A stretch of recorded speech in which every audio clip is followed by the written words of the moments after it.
Well, hello everybody, and welcome to episode 37. I have to keep writing them down now. Episode 37 of the Unstoppable Entertainment Show, the most comprehensive entertainment news show on the internet. I am, of course, Nate Schaffner, otherwise known as the Unstoppable Nate. I'm sorry I've been away for a while. I've been working a lot, and I've been exhausted because it's the holiday season and everybody's stressed and there's a lot of tension and everybody wants to get what they want, and I've been extremely busy.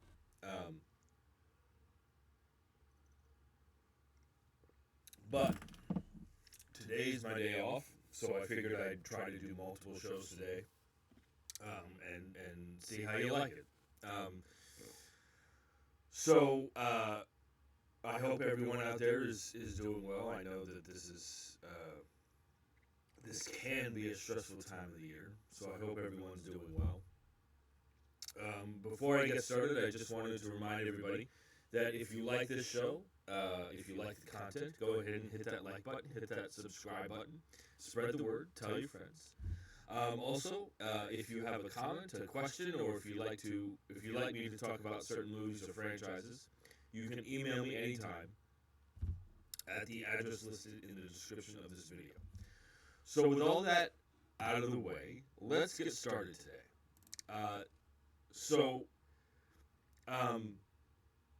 This first bit of news is interesting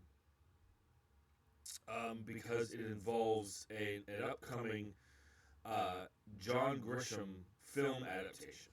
So, John Grisham is obviously a very successful writer, and there have been numerous film adaptations of his novels. And this article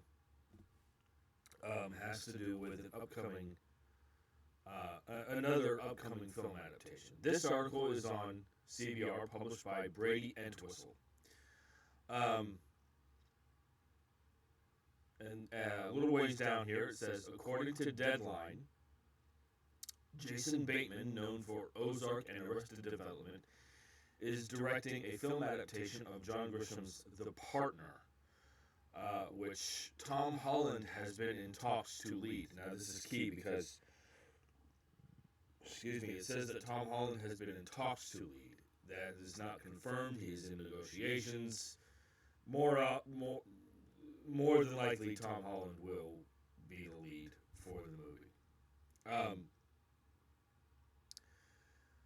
So this article goes on to say, The Partner was published in 1997 and centers on a young lawyer named Patrick Lanigan who chooses to stage his death and rob $90 million from a client.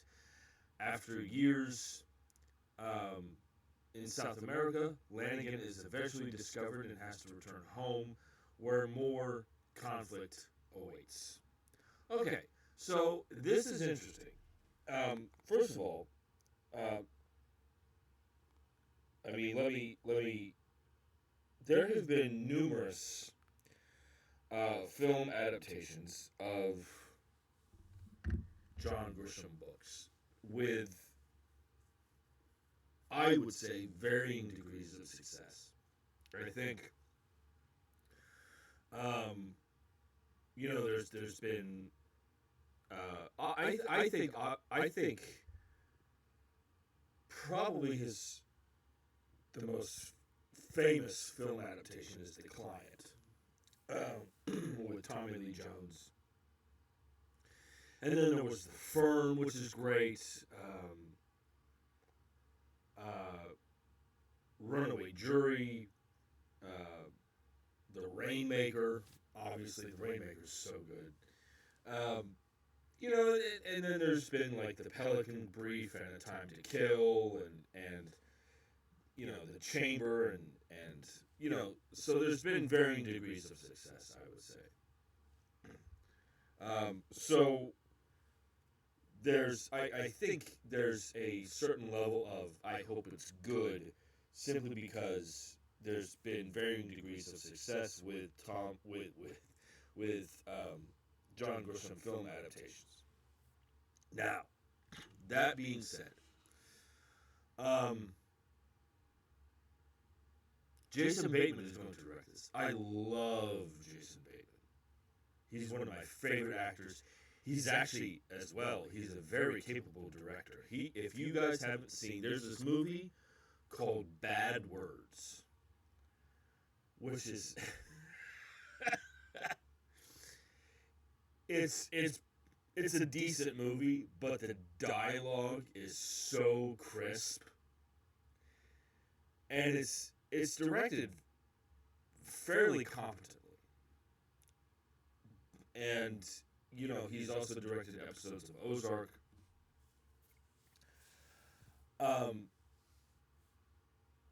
But yeah, if you guys haven't seen this movie called Bad Words, do yourself a favor and watch that. So I think this is an interesting project for Jason Bateman to tackle because it's kind of in terms of feature films, it's not a big budget blockbuster, but it kind of reminds me of the old like 90s films where you did movies for like $100 million but they were blockbusters, but they didn't involve a lot of visual special effects, and the budgets weren't astronomical. So this seems like a relatively, in terms of it seems like Jason Bateman is working his way up as a director. Like he's tackling films that like he knows he's capable of doing. It doesn't seem like he's getting in over his head. This movie is not going to have an expensive budget. It's not going to involve a lot of visual effects. Like it's a very character-driven story. I think Jason Bateman knows what he's capable of as a director, and that's why he's doing this project. So he's working his way up from doing small budget stuff to potentially more big budget stuff. But we'll see, and I like that. You learn as you go as a filmmaker. The big question mark for me here is Tom Holland. And again, I should stress, he is in negotiations to be in this movie. This is not confirmed. I think, look, I love Tom Holland as Spider-Man. I love him as Peter Parker. But I think outside of the Marvel Cinematic Universe movies,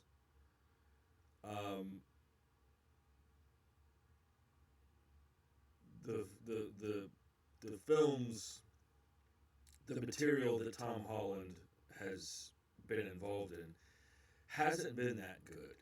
And I don't know that Tom Holland is, again, outside of the Marvel Cinematic Universe, I don't know that Tom Holland has the star power to put butts in seats just because he's going to lead a movie. I don't know.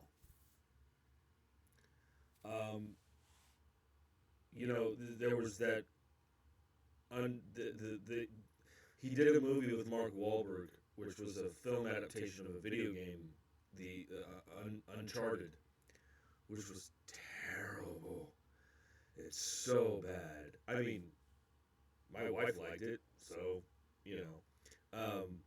but I thought it was terrible. So I don't know.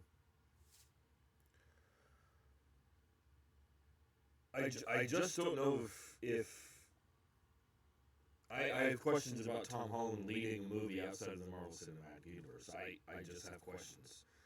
And this could be the film that changes everybody's minds. I don't know. So we'll see what happens with his casting. So jump in the comment section and let me know your thoughts about this. All right, so I've been talking a lot about this Zach Cregger Resident Evil movie, which I am so excited for. Excuse me just a second. Okay. This Zach Cregger Resident Evil movie, it sounds completely bonkers, and I think it's going to be great. So there's been more casting news regarding Zach Cregger's Resident Evil movie. This article is on Joe Blow, published by Kevin Fraser.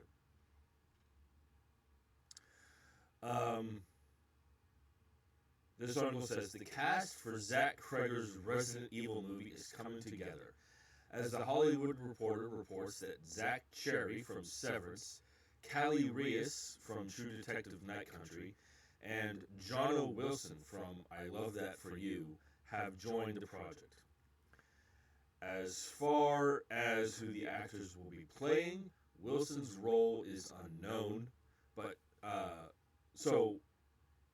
Johnno Wilson's role is unknown, but Zach Cherry is said to be playing a scientist at a hospital, and Callie Reis is set to play an ex-military character that was initially written for a male actor. That's interesting.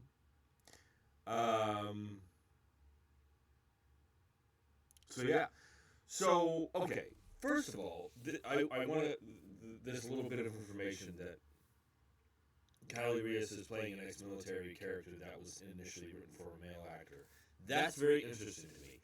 That says to me that there was nothing. I want to see if I can word this properly. That says to me that there's nothing about that character that requires the character to be male. I hope I'm making sense. Like there's nothing. The core characteristics of that character do not require the character to be male. Like a male or a female could play the character. There's nothing inherently male about the character, which I think is interesting. I mean, you sometimes that happens. You write a character for. It's just the the dialogue could be played by anybody, and could be the character in the dialogue could be played by anybody. So there's not much more I have to say about this.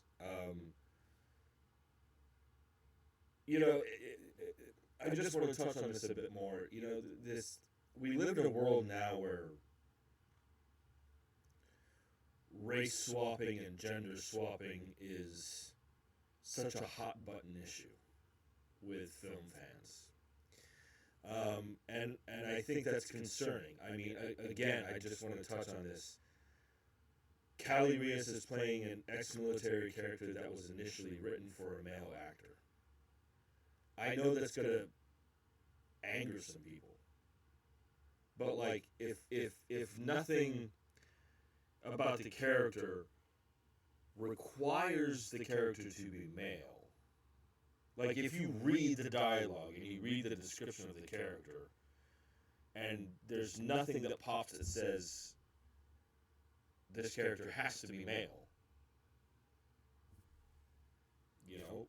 I like the fact that this is now being played by a woman. I love that. So I just wanted to touch on that for a little bit. So there's, not much more to offer.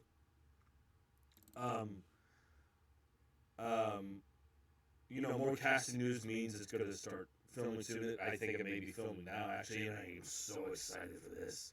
Oh my God. So jump to the comment section and let me know your thoughts about this. So this next bit of news has to do with one of my favorite directors. Excuse me just a second. I'm going to look something up before I continue here.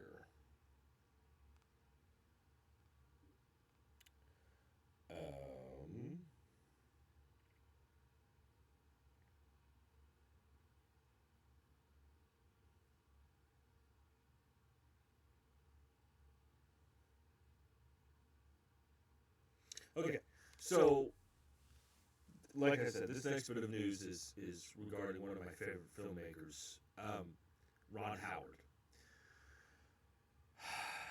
Ron Howard, as a director, Ron Howard will always have a special place in my heart because of. I will always hold him in high regard because of Apollo 13, the film Apollo 13. I dearly love that film, and I have a very fond personal memory of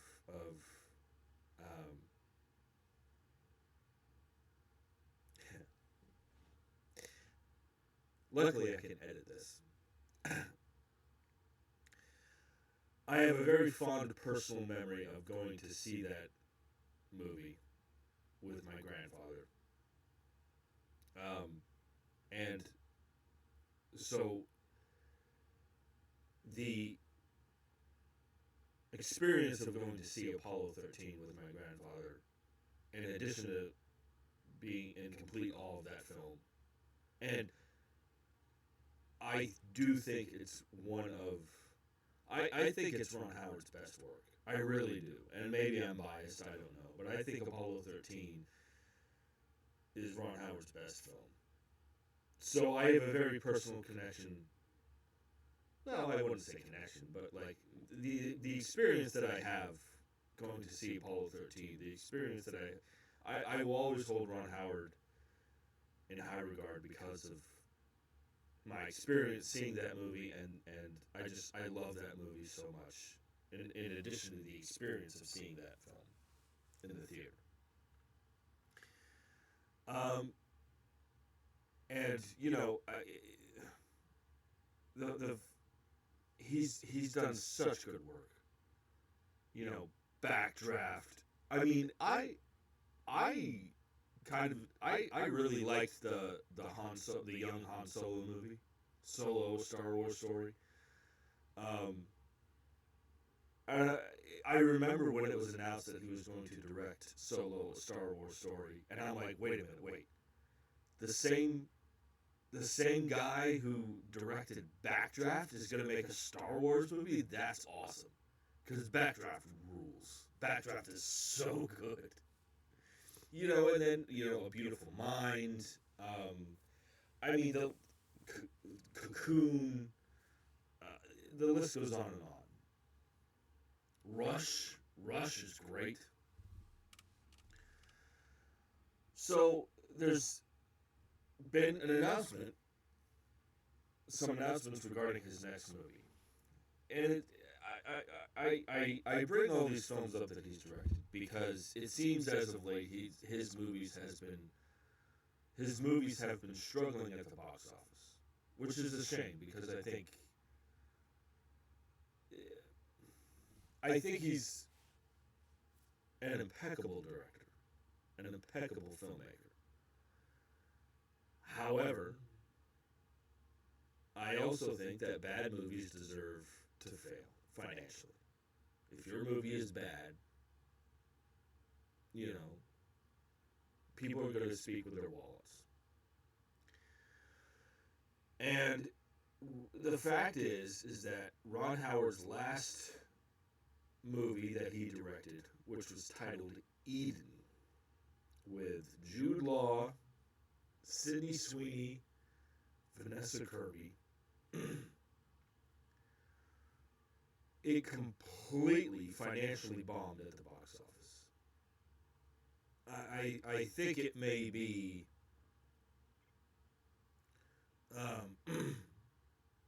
one of the biggest. It was a huge financial disaster, which is a shame, you know, because it's Ron Howard, and also because, well, I mean, I also heard that the movie wasn't very good. So, it's just heartbreaking. As a film fan, it's heartbreaking when directors that I admire their work don't deliver good work. It's heartbreaking. It's crushing. But anyway, so Ron Howard's most recent directorial effort, Eden, completely financially bombed. However, despite that, it seems that Ron Howard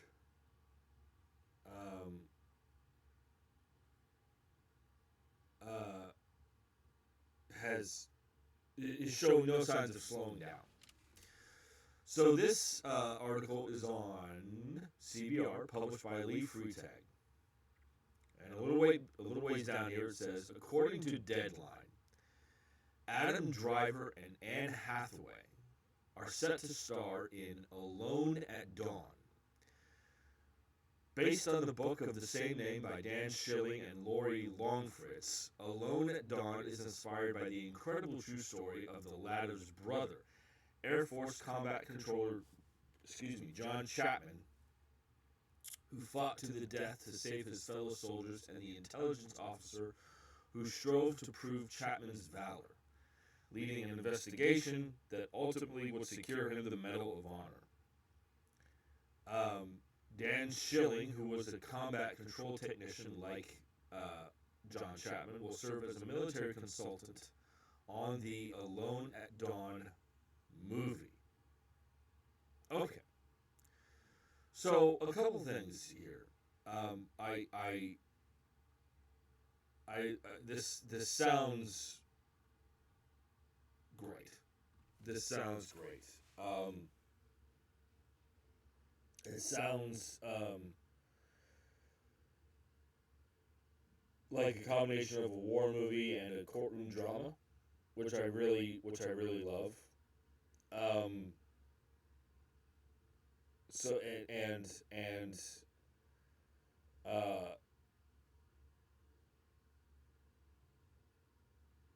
you know, Ron Howard directing this. You know, despite his last movie that he directed, I think this sounds wonderful, and I hope that he does a good job. So I love Anne Hathaway. Anne Hathaway is one of my favorite actresses. You know, from Les Miserables to The Dark Knight Rises. You know, I loved her in The Dark Knight Rises. I know a lot of people didn't. I did. I loved her in The Dark Knight Rises. As Selena Kyle. Yeah, I mean, she's just. What was the movie that she, The Intern with Robert De Niro? I heard that was great. And now, of course, she's going to be in The Devil Wears Prada 2, which I know this sounds weird for a man to say, but I'm really looking forward to that movie. I just love Anne Hathaway so much. And I like Adam Driver quite a bit. I mean, look, say what you will about the Star Wars sequel trilogy. That trilogy, in my mind, the Star Wars sequel trilogy, and I know this is going to sound like a hot take, and I don't care. The Star Wars sequel trilogy, the first two movies are great. And unfortunately, what happened was the Star Wars sequel trilogy ended up raising more questions than answers. It didn't start out that way.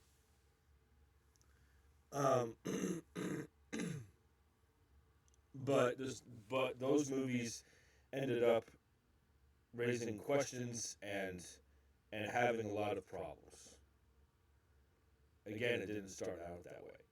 But Adam Driver was not one of those problems. Adam Driver, I love. He's my favorite character of the sequel trilogy, of the Star Wars sequel trilogy. I think.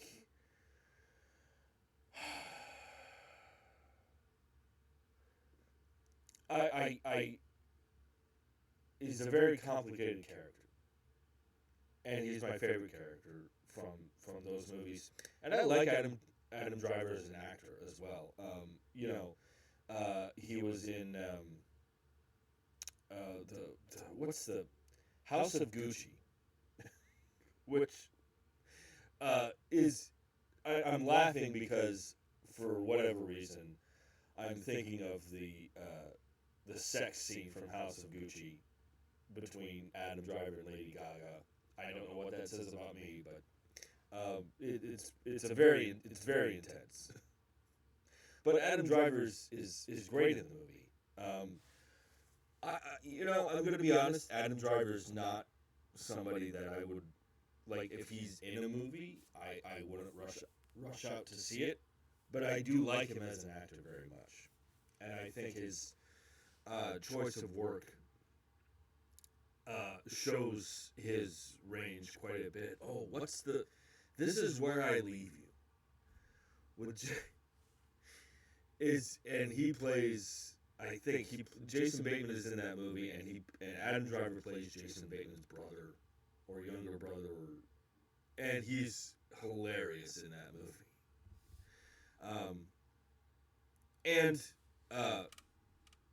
He also has some military background as well. And again, Anne Hathaway being one of my favorite actresses, I loved her in Interstellar. I know a lot of people didn't like her character. I thought her character was wonderful in Interstellar. This sounds great to me. This sounds really good. Hopefully, this will be hopefully this will, I hate to use the word rebound, but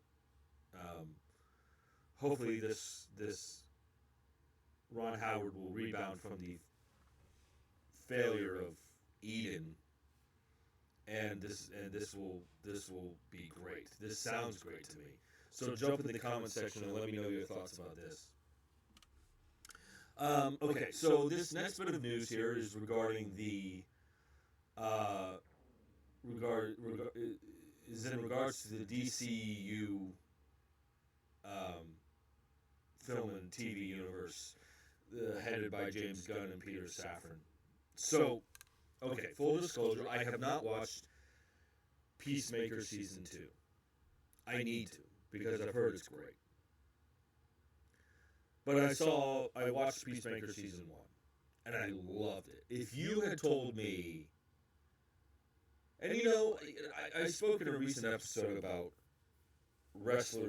professional wrestlers using professional wrestling as a platform to other creative outlets. John Cena's doing a pretty good job too, and he's so good. In the Suicide Squad movie that he was in, he was great. Peacemaker Season 1 is great. It's completely filthy and raunchy, which I love. Again, I don't know what that says about me. But I haven't watched Peacemaker Season 2, so I need to. But anyway, so this news is regarding that show.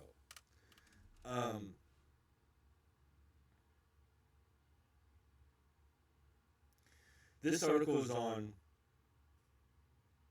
Joe Blow, published by Steve Saig. And a little ways down here it says,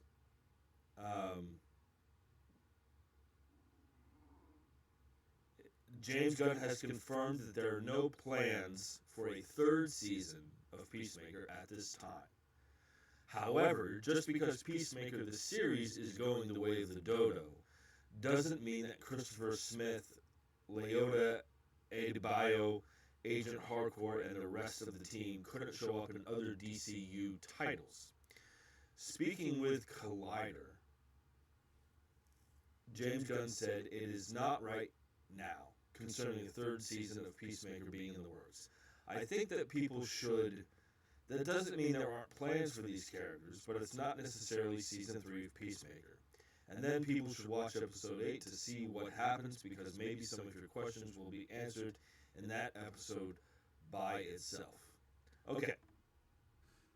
So, this says to me that as far as this goes back to James Gunn's DCU the first phase announcement, is that they've got plans. They know what they were going to do with these characters, and for the most part, these plans are set in stone. And I love that. James Gunn has plans for these characters. You know, it was never intended to be a season 3 of Peacemaker, but these characters may show up in the future. I love that. You know, if Peacemaker season 2 is the culmination of that story, of that story, then so be it. And I love that James Gunn is following, for the most part, these plans. I need to watch Peacemaker season 2. Excuse me.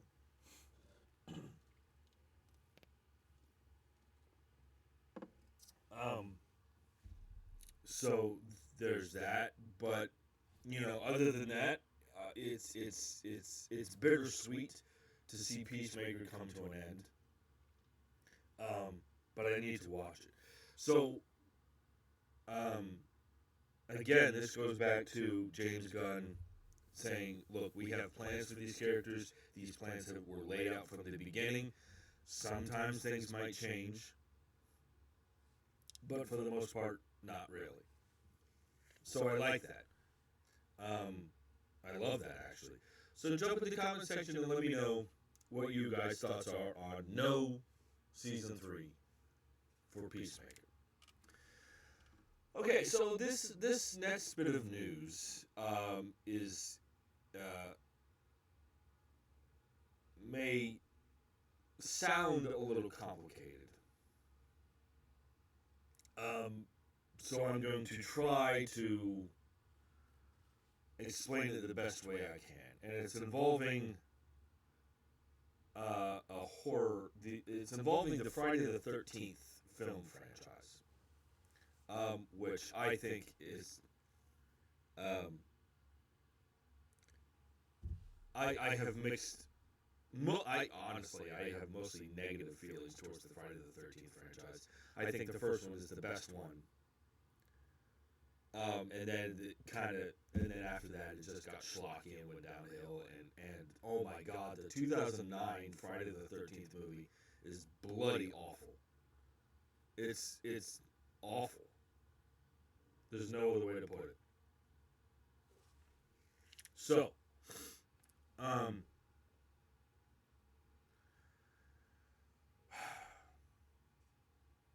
trying to think of the best way to explain this.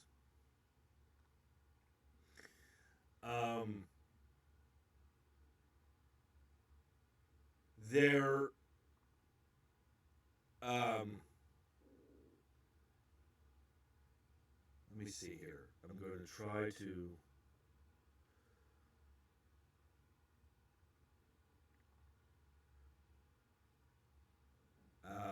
So this announcement involves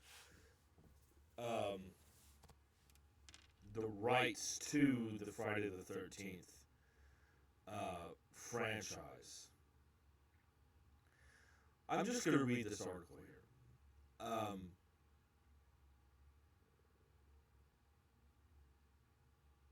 This article is on Joe Blow, published by Cody Haman. 2025 marks the 45th anniversary of the release of one of the most popular horror movies ever made, Friday the 13th. The movie that launched my favorite franchise, Cody Haman's favorite franchise.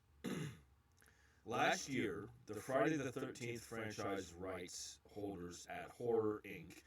announced that they were launching the Jason universe, which would encompass new Friday the 13th activations that will span a wide range of platforms, from entertainment, games, immersive experiences, merchandise, and more, to be announced at Jason Universe 13 on social media or by visiting the official Jason Universe website. At the center of the celebration was a 15-minute short film called Sweet Revenge, which will be released through the Jason Universe YouTube channel and through a site hosted by Angry Orchard Hard Cider back in August, and the franchise will continue expanding soon. Not only are the rights holders collaborating with A24 Studios and the Peacock streaming service on the upcoming prequel series Crystal Lake, but they've also confirmed that they're actively working on a new feature film sequel, which will be the 13th film in the franchise.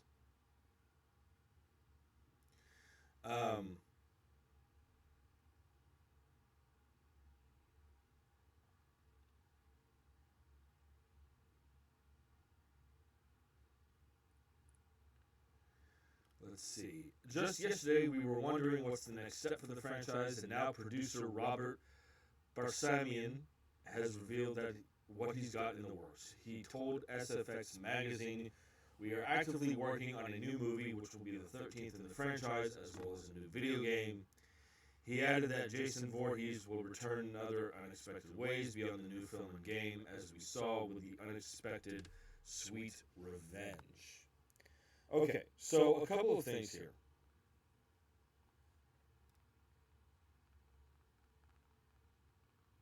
I want to make sure I get this right.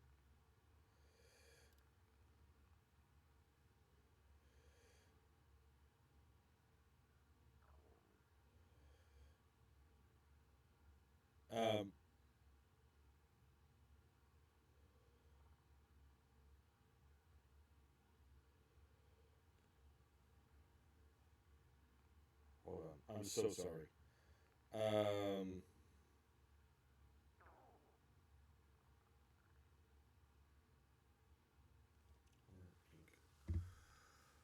Okay, so horror. This company, Horror Inc., are the co-owners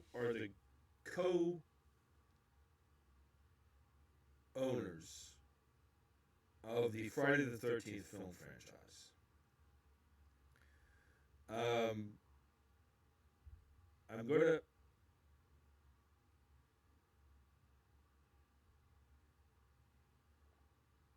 I'm going to try to break this down as best I can. So, the Friday the 13th film franchise is co-owned by 3 different parties.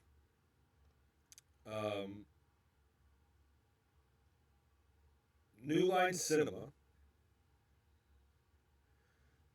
holds the trademark for the Friday the 13th title and owns the rights to the films produced after the original. Victor Miller, who was the screenwriter, reclaimed domestic rights to the original film story and characters, including the iconic Jason Voorhees after legal battles. Sean Cunningham, his company Horror Inc., Sean Cunningham, I believe, is the director of the original film, owns other franchise elements, including the hockey mask and Jason from Part 2 onward.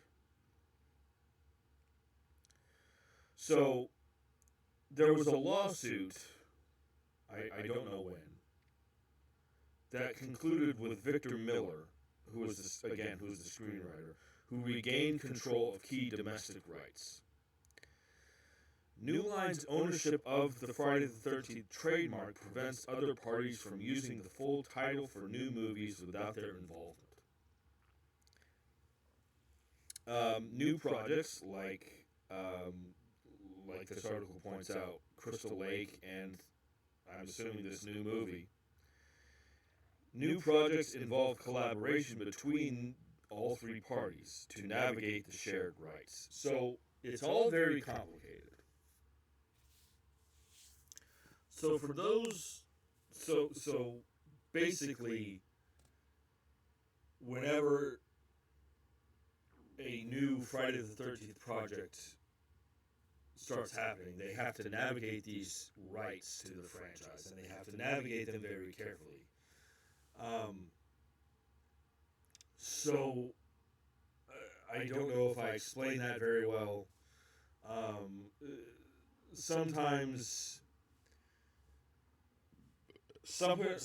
a film studio, sometimes a company will buy the rights from somebody else. And so let's say sometimes a film studio, sometimes a company, whoever, will buy the rights to a film franchise with the intention of making something involving said franchise. And if that something isn't made within a certain time frame, the rights revert back to the original rights holders. That's what I was trying to explain. But there are three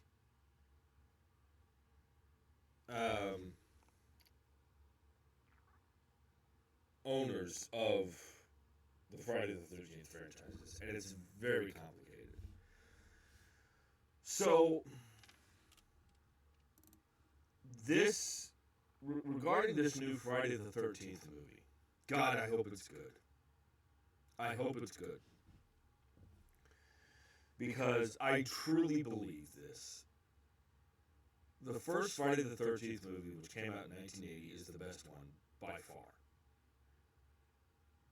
Everything else is cheesy and not taken very seriously, and it borderlines on funny. The 2009 Friday the 13th remake was awful. It's awful. And I know that there's this prequel series called Crystal Lake coming, so we'll see what happens with that, see if that's any good. I hope this new Friday the 13th movie is good, because I really believe that we need a resurgence of these classic, of these modern movie horror icons. So hopefully it's good. I know that it sounds like they want to do more with the Jason Voorhees character, like video games and all this stuff, but it's just like, okay, let's focus on one thing at a time here and try to get this character right, because they completely botched the mythology of the character in that 2009 movie. They completely botched it. So there's not much I can offer here, because this was literally mentioned in one sentence of this article. I just hope that the movie is good and that they focus on one thing at a time with this Jason Voorhees as a character. So yeah, don't keep it simple. So I don't know if what I said made any sense. But jump in the comment section and let me know what you guys' thoughts are. So, I don't know if you guys remember, but a couple of the last episodes that I talked about, not recent episodes, but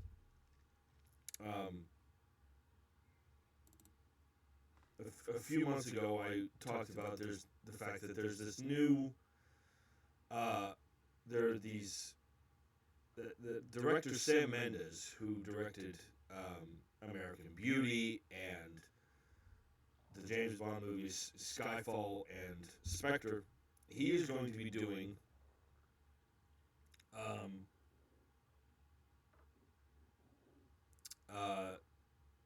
a 4-part Beatles biopic. And it sounds great. And I love Sam Mendes as a director. He's going to be releasing all 4 movies in the theater, and it's going to be 4 biopics about all 4 members of the Beatles and them coming together to form the Beatles. It sounds great. So there's two bits of casting news regarding those movies. This first bit of news comes from CBR, published by John Dodge. And this article says, a little ways down it says, per Variety, Saoirse Ronan has signed on to star opposite Paul Mescal in director Sam Mendes' upcoming 4-part biopic. Ronan will play Linda McCartney, the wife of Sir Paul McCartney, who will be portrayed by Mescal. Okay. So this sounds great. This is inspired casting. Saoirse Ronan is one of my favorite actresses right now. You know, a few months back I watched Lady Bird for the first time, and oh my god, it's great. It's great. And Saoirse Ronan's so great in it. She's a wonderful actress. So Saoirse Ronan's going to play Linda McCartney. It's inspired. It's perfect. And her working with Paul Mescal, who is, you know, coming off of Gladiator 2, and there's this new movie that he's in called Hamnet, which looks great. She's an incredible actress, and I love this bit of casting news. I love this. There's one more bit of casting news, and this is on Deadline, published by Matt Grobar.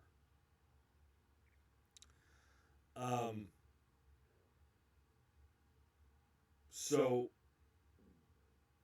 there's a young actress by the name of McKenna-Bruce, who I'm not too familiar with. I'm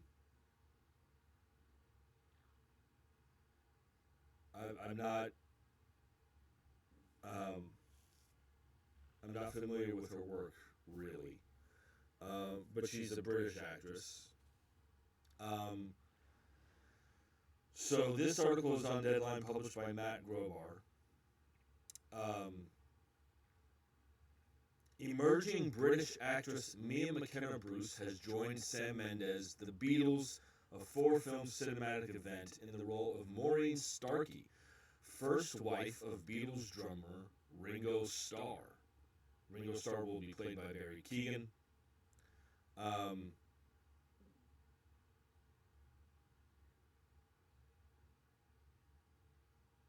This article does say that McKenna-Bruce would naturally feature prominently in Ringo Starr's film, though it's unknown to what extent she'll appear in the others.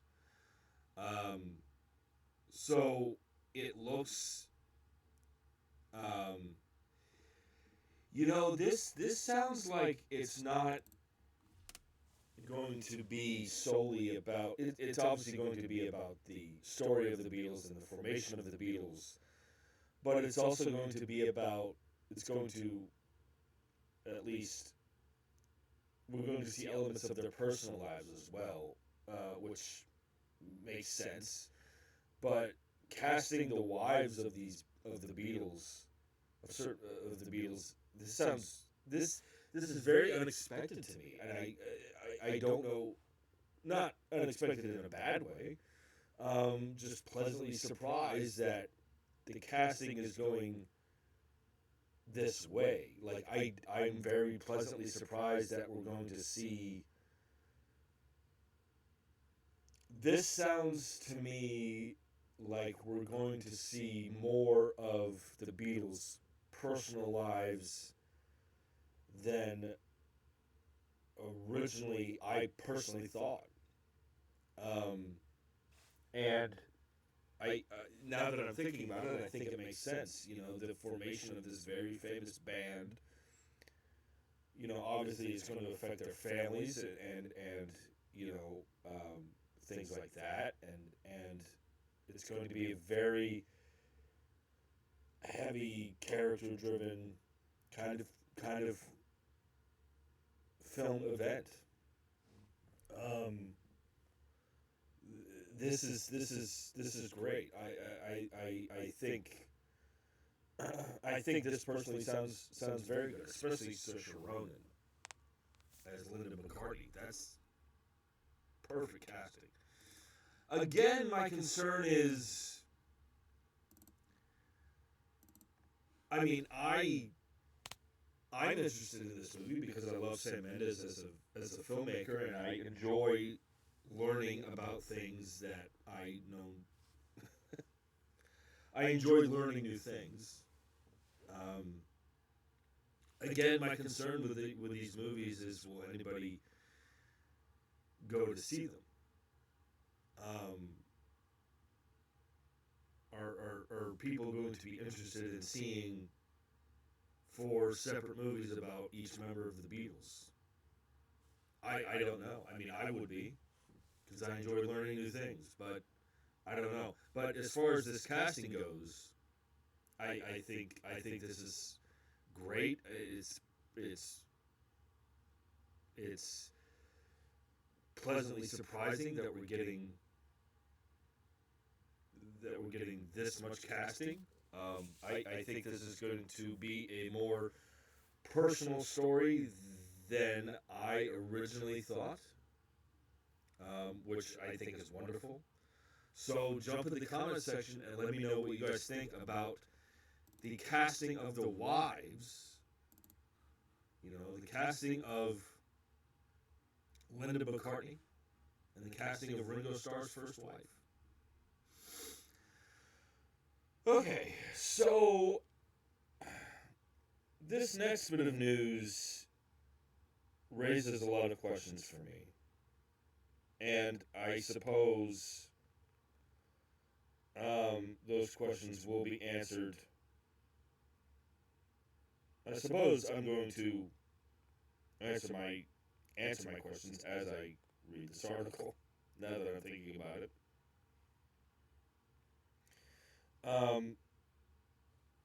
One of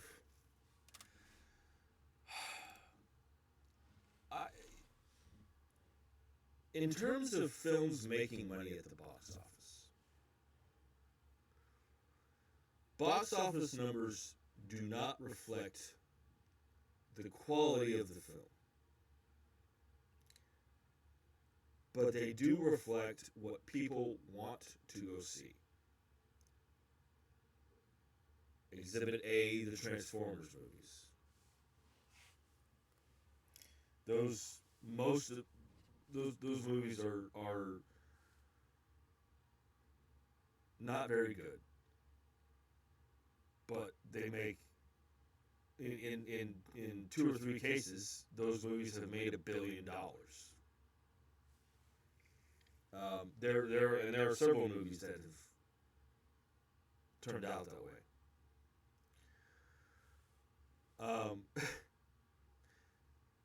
So box office doesn't it shows what people want to go see. It doesn't reflect quality of the film. And one such movie was a Minecraft movie. I can tell you this: I did not see that movie in the theater.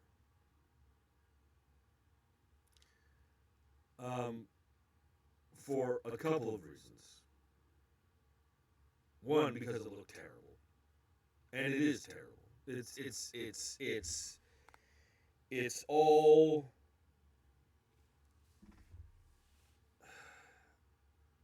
It's entertaining, but it's mostly fluff and no substance, no emotional connection to anything. I would say this: a Minecraft movie is a wonderful movie for people who love Minecraft. And I'm not part of that audience. I I just don't think it's a very good movie at all. However, and then I read about all these articles, of this, whatever this chicken jockey shit is, and people throwing popcorn at the movies, and people just causing chaos in the movie theaters when that happened. And I'm like, I don't really want to be a part of that.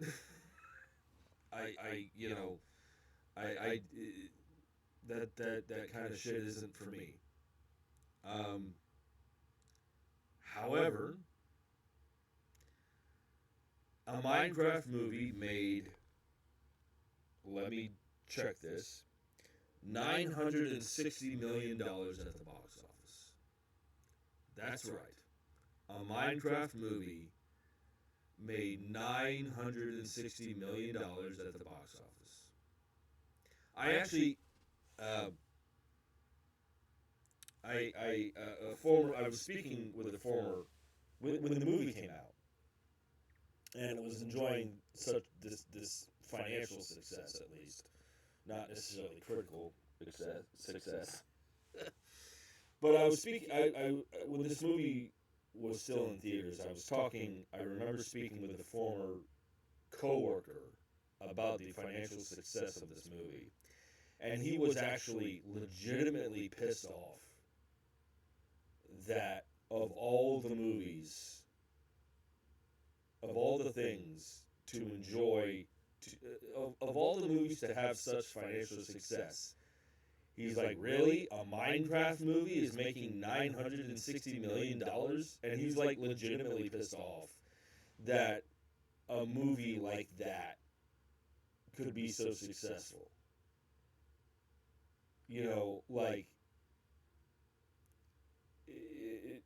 Like I said, it does, like a poor quality movie makes a shit ton of money. That pisses me off. And I'm like, you know what? I kind of get it. I don't want to get too into the weeds here, but it's like, wouldn't it be great if good and great movies made that much money? I don't want to go off on a tangent here, but like, what does it say about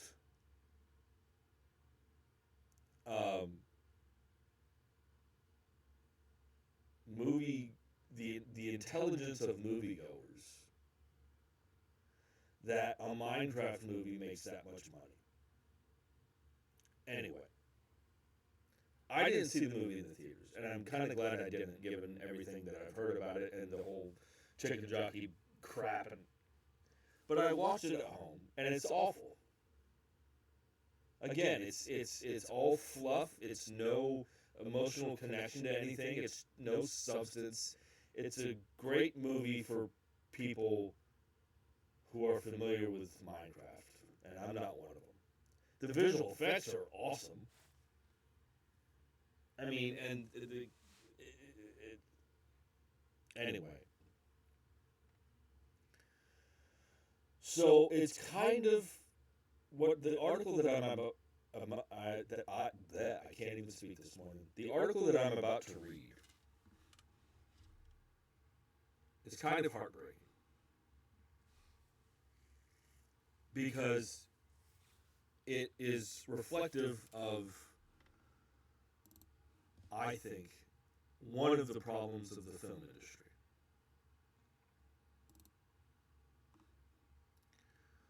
And this article is on the Hollywood Reporter, published by Aaron Couch.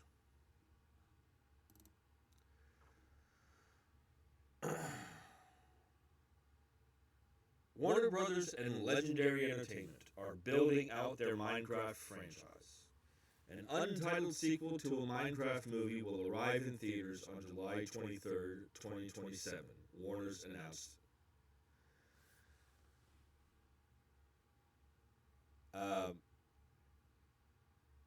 And Jared Hess will return to direct and will write the script with Chris Galletta, one of the writers of the original.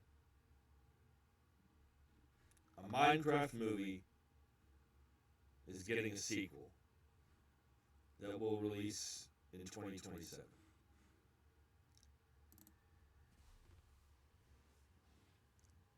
Here's my problem. And again, I don't want to go too long on this. Here's my problem. Well, a couple of problems. A Minecraft movie, I don't think, is very good. But it made a shit ton of money. Which is all the studios care about. They don't care if it's a good movie or if it's not. They care, film studios, and I get it. Look, movies are a unique blend. I listened to a podcast, and there's this pop culture podcast that I listen to, and the host of that podcast also often says, movies are a unique blend of art and commerce. And the fact is that it is the movie business. It doesn't matter whether your movie is good or not. If it makes money, you're going to continue to get work. And that's all the studios care about, is if your movie makes money. And I think that's the problem.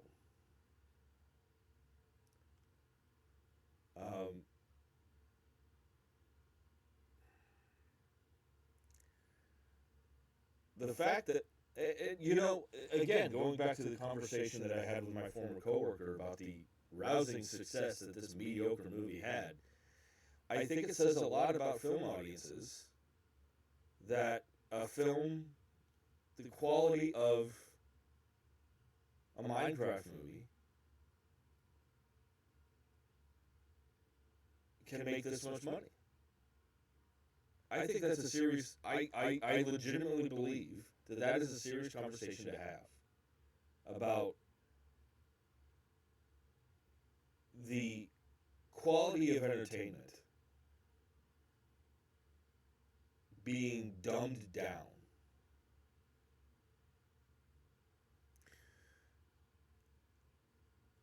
Wouldn't it be great if great movies made $957 million? If any great movie,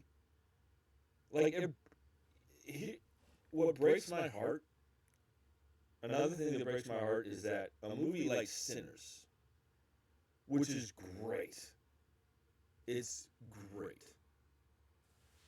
A Minecraft movie made more, I believe,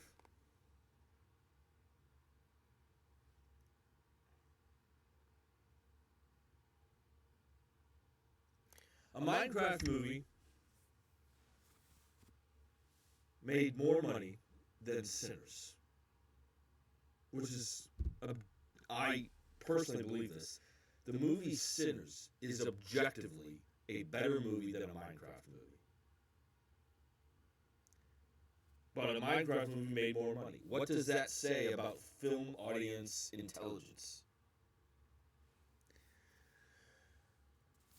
But who am I to say?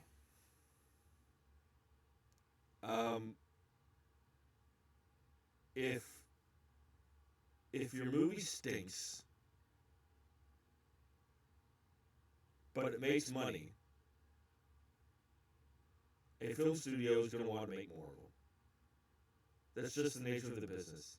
It's heartbreaking. It's soul sucking.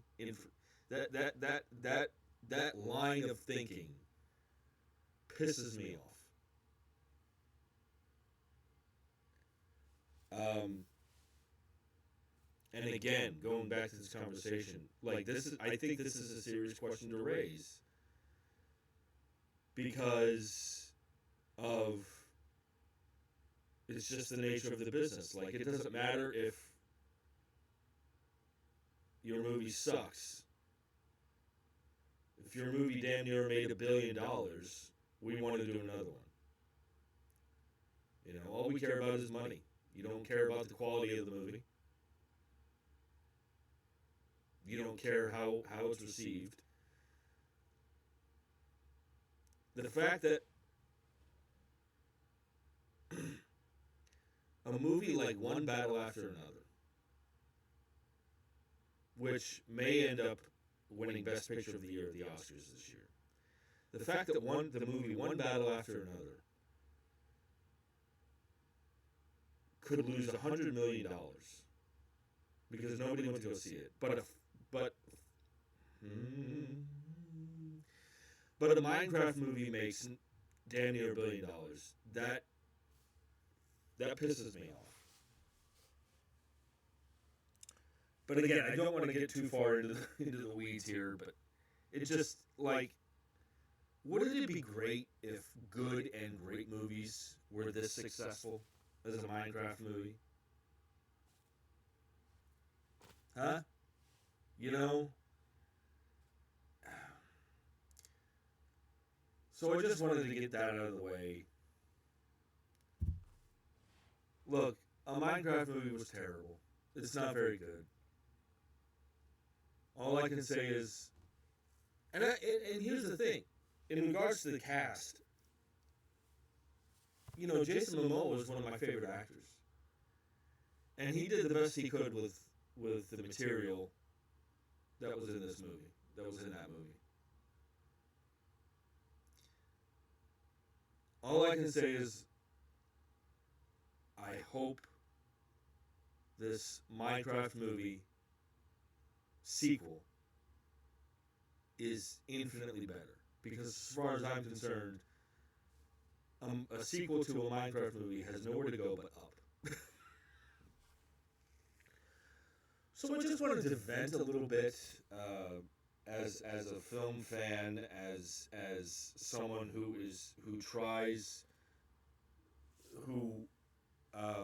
I'm a passionate film fan. Sometimes movie business information I try so hard to understand, and I don't understand this line of thinking where an awful movie that makes a crap ton of money gets a sequel, because I just don't get it. But anyway, so I just wanted to get to talk about this for a second. As far as I'm concerned, like I said, a sequel to a Minecraft movie has nowhere to go but up. So jump in the comment section and let me know. I don't know. Maybe people out there loved the Minecraft movie. I don't know. But so jump in the comment section and let me know what you guys think about this. This next bit of news is well, it's not news anymore, but it's something that I wanted to talk about. It's heartbreaking in a much different kind of way.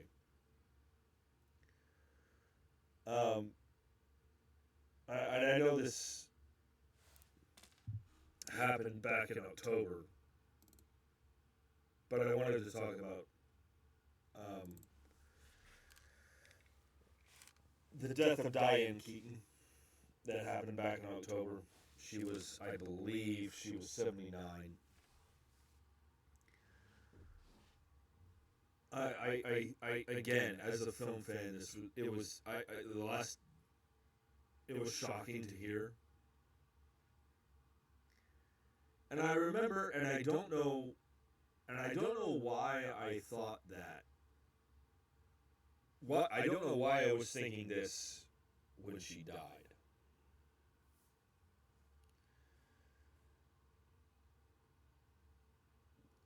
But I remember thinking when the news of Diane Keaton passing away, I remember when news broke of that, I remember thinking,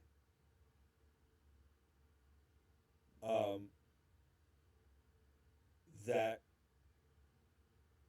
Diane Keaton was one of the greatest actresses of all time. And it never seemed to me that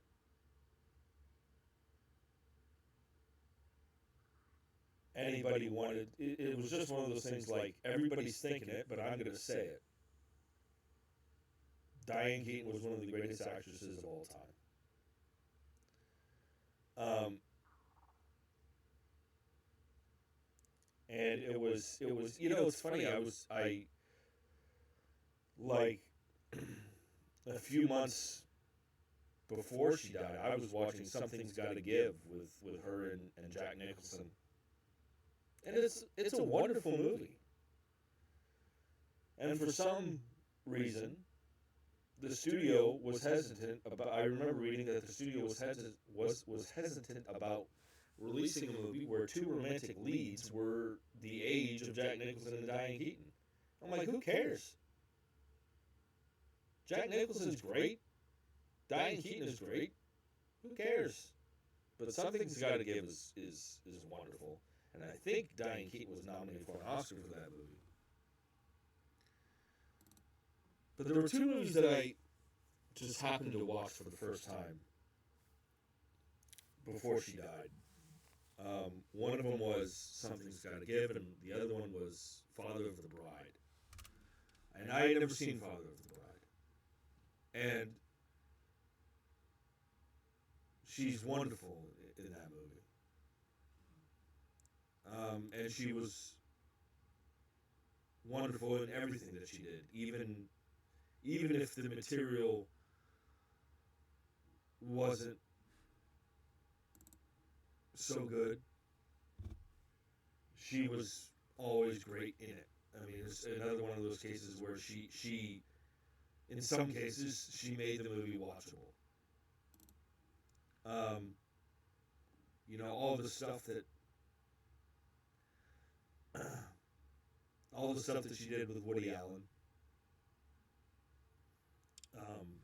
Annie Hall. Annie Hall's, I know that's the movie that everybody jumps to, but there's a reason for that. Annie Hall's so good. Annie Hall's great.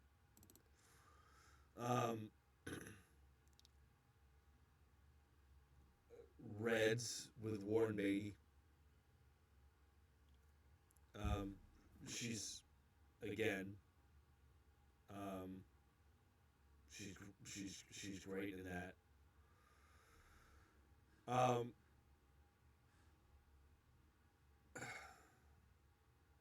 It was just, and then I know she did the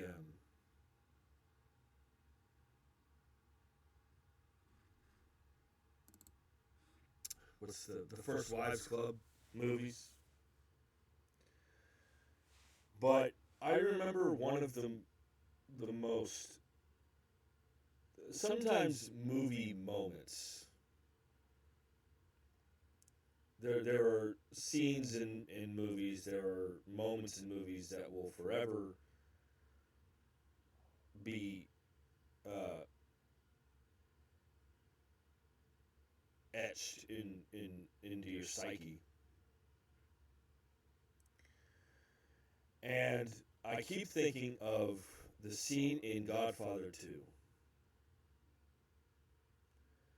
where Kay, played by Diane Keaton,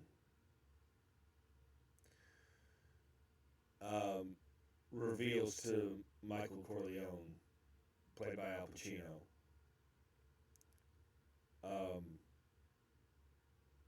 and I'm not going to say the word, but she reveals to Michael what really happened to their child. That she went to a clinic and had this procedure done. I feel uncomfortable saying the word, so I'm not going to say it. And I remember the first time I watched Godfather 2, and she reveals this piece of information to him. And I'm like, oh God, oh God, oh God. What is his reaction going to be? And he slaps her, and I'm just thinking, oh shit, oh God. It's just one of those, for me, that's one of those striking movie moments that will never ever leave you. You know, and the way she tells, like, her acting in that scene is phenomenal. It's phenomenal. And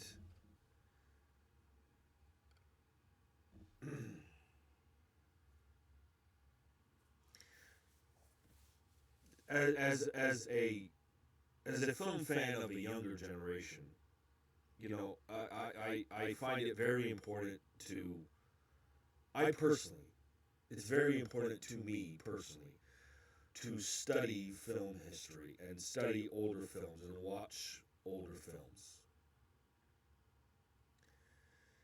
And there's a reason why Diane Keaton was so great. And it's because she could do anything. She was, there were no, it never, there were no limits to her talent. And I remember, I think any film fan was shocked to hear of her passing. I know I was. And the great thing about movies is that they last forever. And Diane Keaton was one of a kind. The work that she chose, what she brought as an actress to every role that she was in was very original.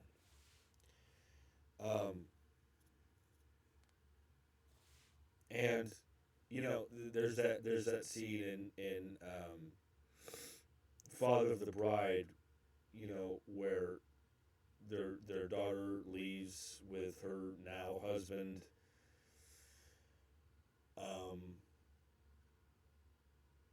And Steve Martin's character is just like, you know, I would have thought she called. I would have thought she would have said goodbye. And their daughter ends up calling. And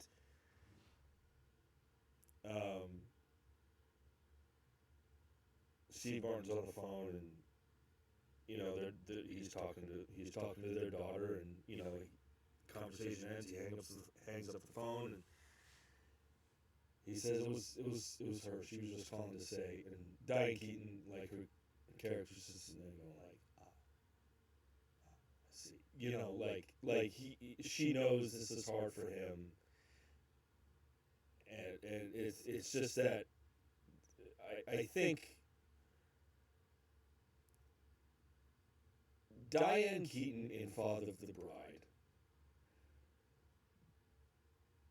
played the kind of wife that every man deserves to have.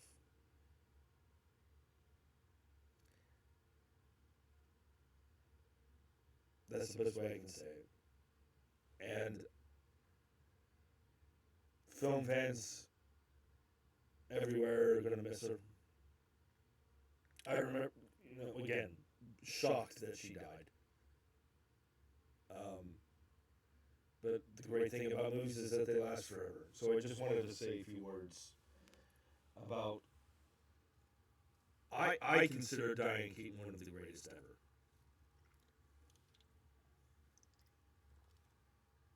But I just wanted to say a few words about Diane Keaton. Again, luckily I can edit this if I want to.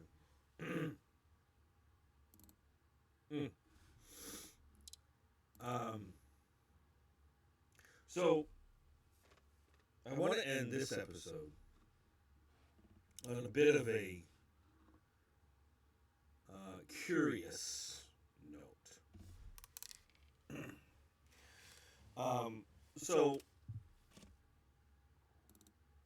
A little while ago, it was announced that there's going to be this sequel to The Passion of the Christ.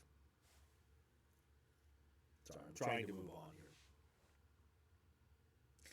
There's going to be the sequel to the Passion of the Christ, and apparently it's going to be called the Resurrection of the Christ, which, if you believe in that sort of thing, makes sense.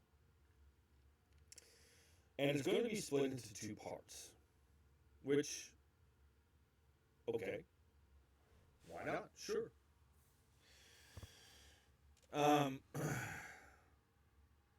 Again, if you believe in that sort of thing, splitting it into two parts makes sense. However, there's been a shakeup regarding casting for the movie.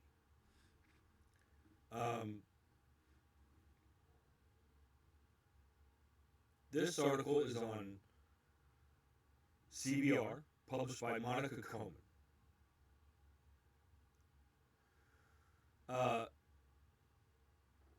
So I don't know too much.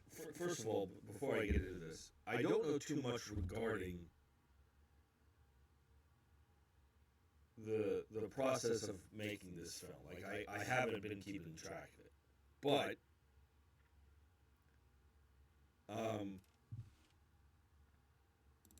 there's been a cast shakeup.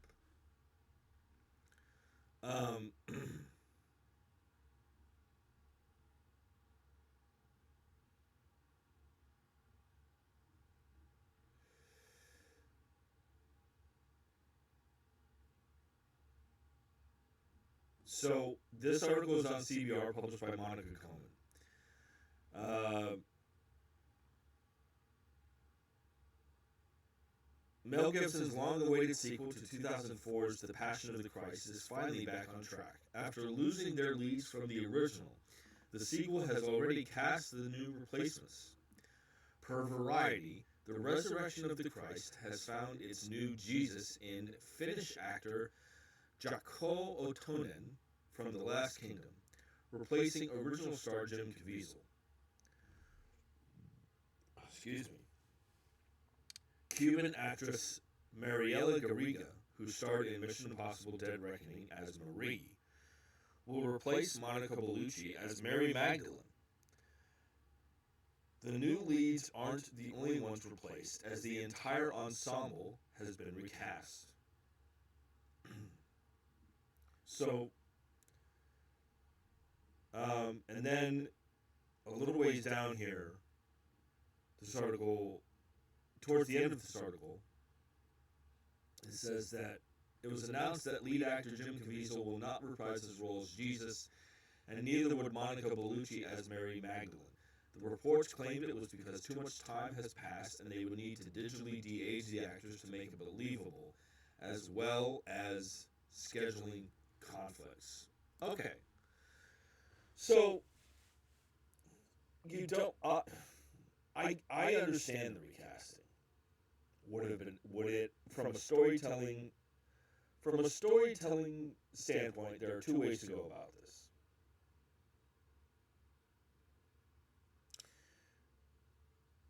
You could either de-age the original actors, or you could recast, because I get it. Like,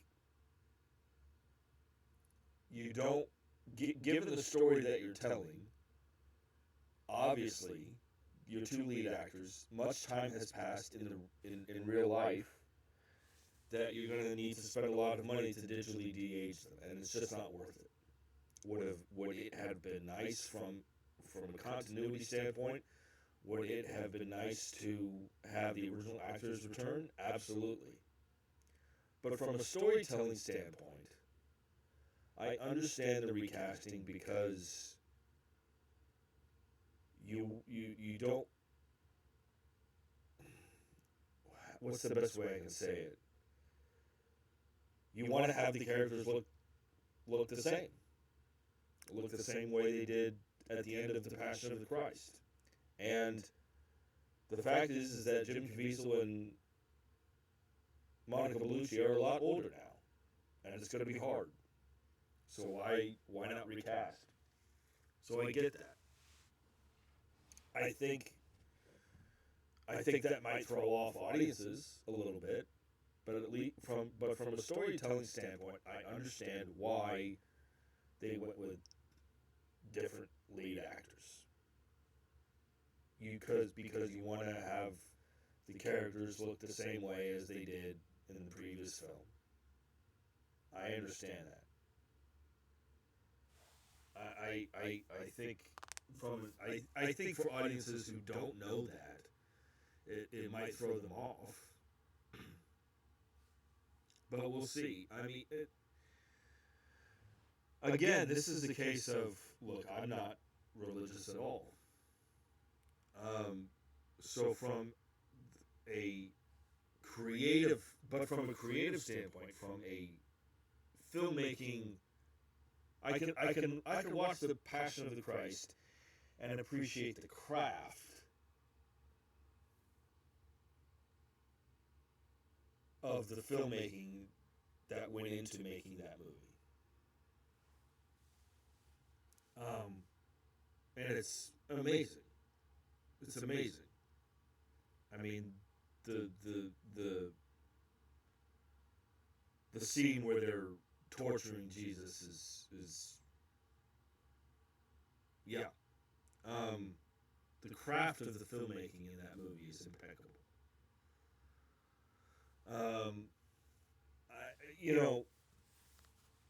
Again, I'd be very interested to see